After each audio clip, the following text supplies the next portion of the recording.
As cores são a resposta do cérebro à luz visível de diferentes frequências captadas pela retina. Fora dos olhos, existe apenas vibração. Dentro do cérebro, a sensação de cor, forma e profundidade. Pequenas alterações no sistema visual podem levar à percepção equivocada das cores, como ocorre no daltonismo. Embora seja um instrumento de excepcional qualidade, o olho humano tem sérias limitações se comparado ao de alguns animais. As abelhas, por exemplo, conseguem enxergar a radiação ultravioleta invisível para nós. Alguns pássaros, insetos e camarões veem cores mais exuberantes que as nossas. Os cães, por exemplo, têm uma excelente visão noturna, já que possuem 4 a 5 vezes mais bastonetes do que os humanos, embora sejam míopes. Para eles, o verde, o amarelo, laranja e vermelho não apresentam diferença alguma. Eles veem um mundo menos detalhado, porém mais brilhante. Para absorverem ao máximo a fraca luminosidade noturna, seus olhos dispõem de uma estrutura que reflete a luz de volta para a retina, como se fosse um espelho. Esta é a razão dos famosos olhos de gato. Hoje sabemos que alguns fenômenos luminosos podem ser descritos considerando-se a luz como sendo formada por raios que se propagam em linha reta, saídos de uma fonte emissora e chegando até os nossos olhos. Esta abordagem é feita pela ótica geométrica. Já a ótica física trata a luz como uma onda. Neste caso, a luz passará a exibir alguns fenômenos bem específicos, característicos das ondas, como a polarização, a interferência e a difração. A polarização está por trás dos óculos de sol e aqueles usados em cinema 3D. A interferência é responsável pelas cores que vemos em bolhas de sabão, em manchas de óleo na água e nas penas dos colibris. A difração responde pelas faixas coloridas que vemos nos CDs e DVDs. Voltemos à ótica geométrica. Vamos realizar um experimento bem simples com a luz? A lâmpada utilizada tem certo comprimento e, portanto, suas dimensões não são desprezíveis. Observe o que acontece na parede quando a mão está próxima dela e depois quando começa a se afastar. Como você explicaria o que está ocorrendo na parede? 2 regiões podem ser perfeitamente observadas na sombra.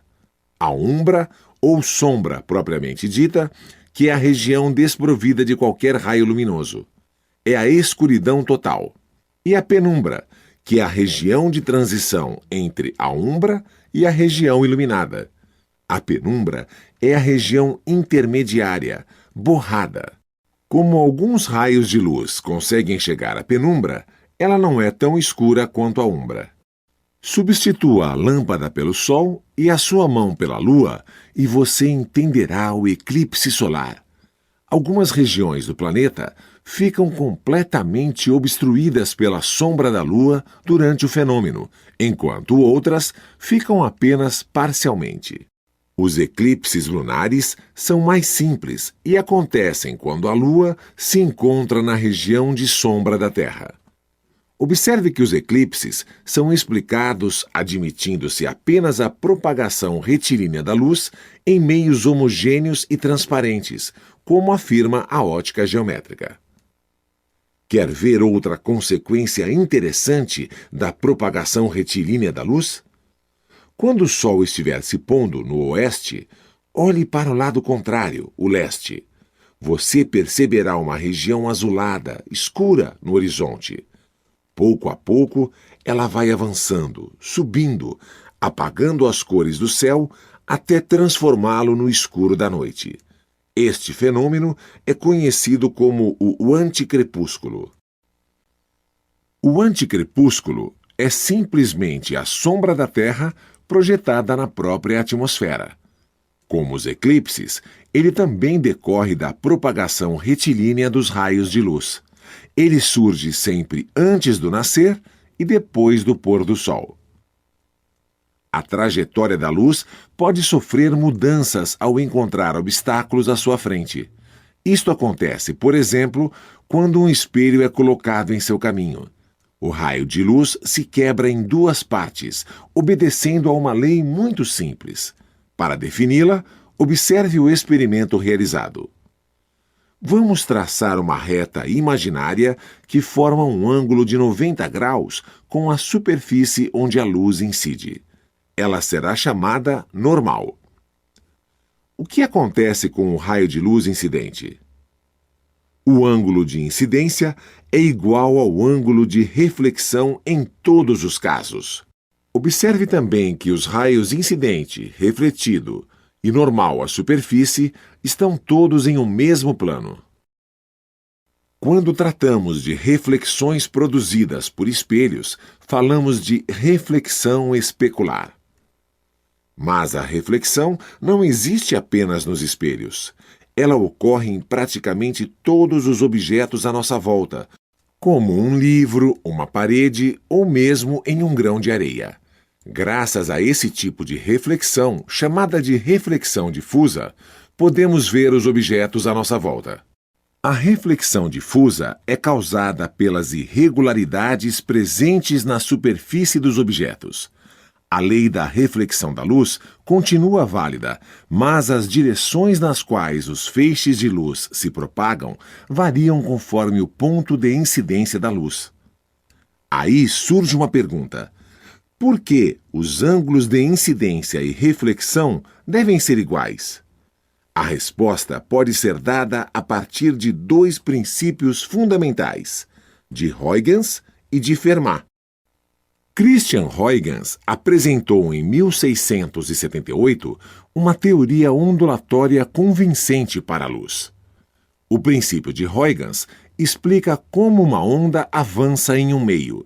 Ele estabelece que todos os pontos de uma frente de onda podem ser considerados como novas fontes de onda secundárias.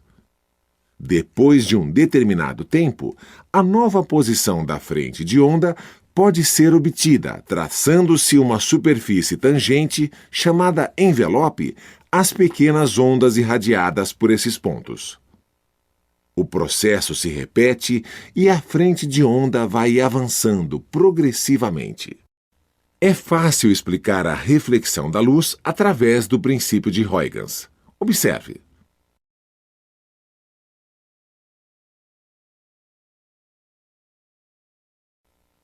Outra interessante maneira de explicar a reflexão da luz é através do princípio de Fermat, segundo o qual os raios de luz seguem sempre o caminho mais econômico, de menor tempo de percurso. Para entender esse comportamento, imagine que vários raios de luz partem de um objeto localizado no ponto A. Qual deles atingirá o objeto B no menor tempo possível? A resposta é simples. Como a menor distância entre dois pontos é um segmento de reta, rebatemos o ponto B para baixo do espelho e identificamos esse novo ponto como B'. Observe que B e B' estão à mesma distância do espelho. Ligamos então os pontos A e B', encontrando o ponto C. Rebatemos agora o segmento CB' para cima, obtendo finalmente o trajeto desejado, ACB. Se observar os ângulos de incidência e reflexão da luz, verá que eles são absolutamente iguais, como afirma a lei de Snell da reflexão.